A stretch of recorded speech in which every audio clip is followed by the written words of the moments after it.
Там высоко в горах Чечни, где ветер песни напевал, босой мальчишка лет 7 с утра лезгинку танцевал. Кружились птицы в небесах, и тенью серою над ним могучих крыльев их размах его от зноя берегли. В ауле маленьком в горах мальчик лезгинку танцевал, и в вихре танца вновь кружась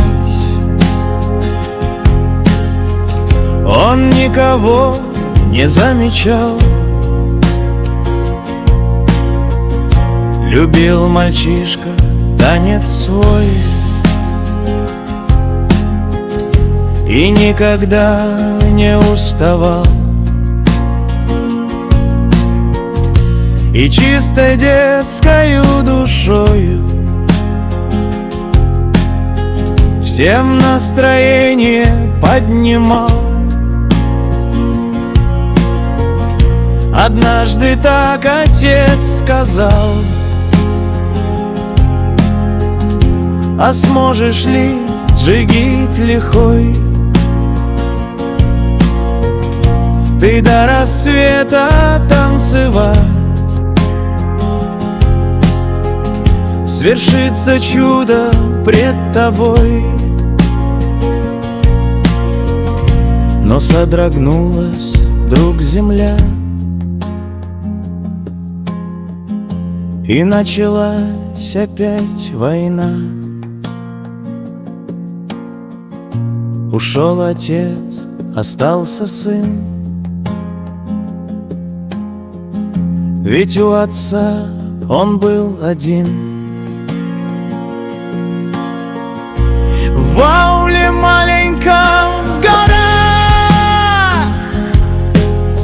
мальчик не спал и тосковал, и, вспомнив вдруг слова отца, он до рассвета танцевал, кружась в лезгинке, как орел. Он никого не замечал, танцем неистовым своим